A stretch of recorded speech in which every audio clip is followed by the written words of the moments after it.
What seeds are we sowing in August? Welcome to Gardening with Ben, and in today's video we're going to talk about what seeds I am personally planting in August this month, as I want to start some more off. Things are starting to die off and I want something else to concentrate on doing. And August is a fantastic time to start off your biennial flowers, and that means that you start them off this year and then they'll flower next year. So what seeds are we planting? That is the big question. So we're going to be starting a lot of flowers off ready for next year. I like my flowers as they attract the bees and the bees help with pollination as well. So the first one that we're going to be sowing is forget-me-nots. I've never sown them before, so we'll see how well they get on. We'll be starting these off in the polytunnel, keeping them alive throughout the winter, and then planting them next year. So they look pretty nice. Then we're going to try some foxgloves. Now bees absolutely love these. They love going into the flowers, collecting the nectar and then flying off. So yeah, they'll be a great one to start. I'm looking forward to growing these. I'm learning more and more about flowers all the time, as I don't know much about flowers. I know obviously more about vegetables, but the more I learn, the more I can share with you guys.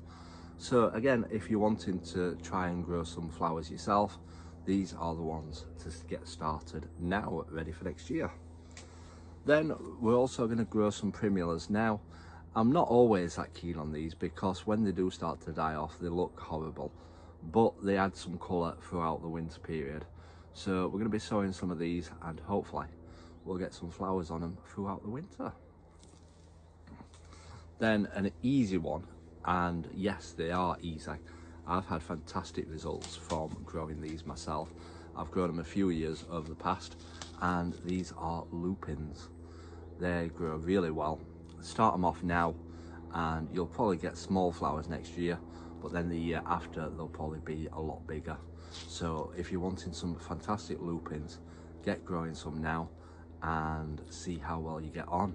Like I said, they're nice and easy and they're expensive to buy the plants, so it saves you a hell of a lot of money and they look absolutely fantastic in the garden. Then we're going to try some sweet williams. Never grown these before. Again, another newbie to me, so we'll be giving it a try, seeing how well they get on, seeing if we get a good result. Obviously give us a follow and then you'll be able to stay up to date with how well we get on with these. And last but not least are wallflowers. Again, another fantastic flower, and again, I've never tried these before, so all these new ones are new to me as well, and I'm looking forward to trying all these. Then I'm only going to be sowing one vegetable to try throughout the winter. You may have seen in my previous video about Chinese cabbage. I've never tried growing Chinese cabbage before, so I thought, why not give it a try?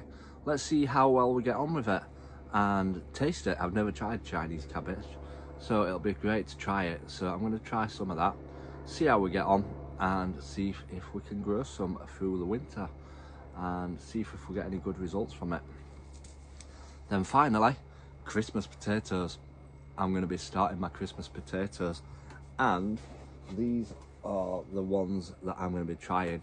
If you're growing Christmas potatoes, I plant them in the polytunnel in boxes because the cold frost can damage them. So I grow them in the polytunnel, I plant them in August, and then they'll be ready to harvest around December time. So I bought these online and I thought, oh, that's a good price. Didn't realise how many I'd bought. Too many probably for me. I'll be sharing them with somebody else. So we've got three varieties of potatoes. We have got Aaron Pilot, but look at how many's in a bag. There's a kilogram in each one, so there's about 25 potatoes. I only needed probably about 6 of each one. Too many potatoes. It'll be alright if I were planting them outside, but because I'm planting them in boxes, it'll be more expensive getting all the compost for them. Then we've got some javelin variety. And then we have got some Maris Piper ones as well. So yeah, 3 great varieties of potato. We'll be planting them next weekend down at the allotment, so make sure you stay tuned for that. I'll do a video on us planting them, and then obviously you'll be able to follow along and see how well they get on. So if you're wanting Christmas potatoes, make sure you order them online. You can get your seed potatoes, and most garden centres do them now. They really try and sell Christmas potatoes, but remember to grow them indoors. Some people do grow them outside, but I wouldn't advise it, as the frost can kill the plants if we do get a hard frost. So yeah, give it a try. Let me know if you're going to be growing Christmas potatoes, or if you're going to try any of those flowers as well, or even Chinese cabbage. I'd love to hear from you all. So make sure you share this post to gardening groups to let them know what can be sown and encourage other people to grow stuff. Give it a like, give it a comment, and keep watching my videos. So until next time everyone, remember, keep smiling, keep shining, and keep gardening with Ben, everyone.